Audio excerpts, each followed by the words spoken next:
GT Holidays, South India's #1 travel brand. You know you are special when you're with GT Holidays.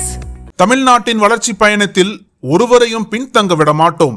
வெல்வோம் ஒன்றாக. Don pictures Akash Bhaskaran தயாரிப்பில் சுதா கங்குரா இயக்கத்தில் சிவகார்த்திகேயன், ரவி மோகன், அதர்வா, ஸ்ரீலீலா நடிக்கும் பராசக்தி ஜனவரி 10 முதல் திரையரங்குகளில்.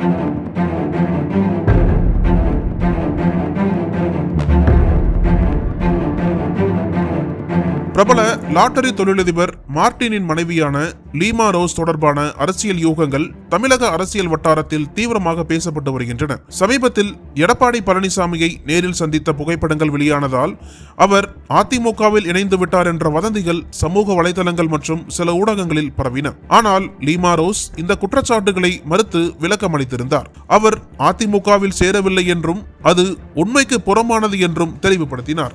2026 தமிழ்நாடு சட்டமன்ற தேர்தலில் ராமநாதபுரம் மாவட்டம் திருவாடானை சட்டமன்ற தொகுதியில் போட்டியிட லீமா ரோஸ் விருப்ப மனு தாக்கல் செய்துள்ளதாக புதிய தகவல்கள் வெளியாகியுள்ளன. இது அரசியல் வட்டாரங்களில் மீண்டும் பரபரப்பை ஏற்படுத்தியுள்ளது. ஆனால் இந்த தகவல்கள் உறுதிப்படுத்தப்படவில்லை. அதிமுக அல்லது லீமா ரோஸ் தரப்பில் இருந்து எந்த அதிகாரப்பூர்வ அறிவிப்பும் இல்லை. மார்டின் குடும்பத்தினர் அரசியலில் பல்வேறு கட்சிகளுடன் தொடர்புடையவர்கள். லீமா ரோஸ் இந்திய ஜனநாயக கட்சியில் முக்கிய பொறுப்பு வகித்தவர். மருமகன் ஆதவ் அர்ஜுனா முன்பு VCK, தற்போது தமிழக வெற்றி கழகத்தில் உள்ளார். மகன் ஜோஸ் சார்ல்ஸ் மார்டினோ முன்பு BJP உறுப்பினராக இருந்து தற்போது புதுச்சேரியில் ஒரு புதிய கட்சியை ஆரம்பித்துள்ளார். மார்டின் குடும்பத்தின் அரசியல் பயணம் பல கட்சிகளை உள்ளடக்கியது. திருவாடானை தொகுதியில் மார்டின் குழு சமீபத்தில் பள்ளிகளுக்கு 4 கோடி அளவில் பெரும் நன்கொடை அளித்துள்ளது. தற்போதைய நிலவரப்படி லீமா ரோஸ் அதிமுகவில் விருப்ப மனு தாக்கல் செய்த விருப்ப மனு படிவம் வெளியாகியுள்ளது.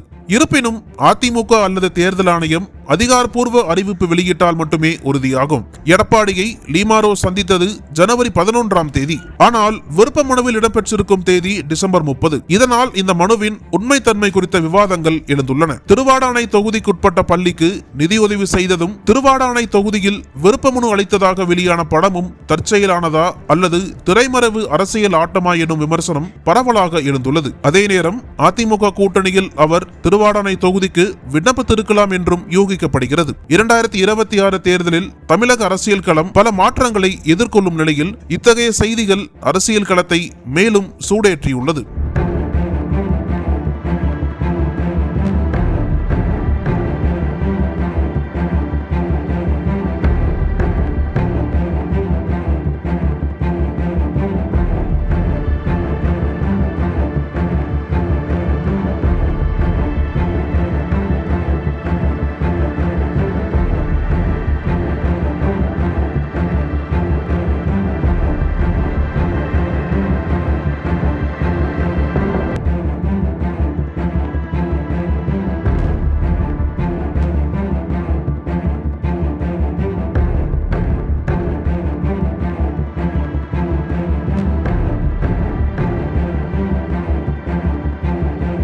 நக்கீரன் பதிப்பகத்தின் சிறப்பு வெளியீடுகள்.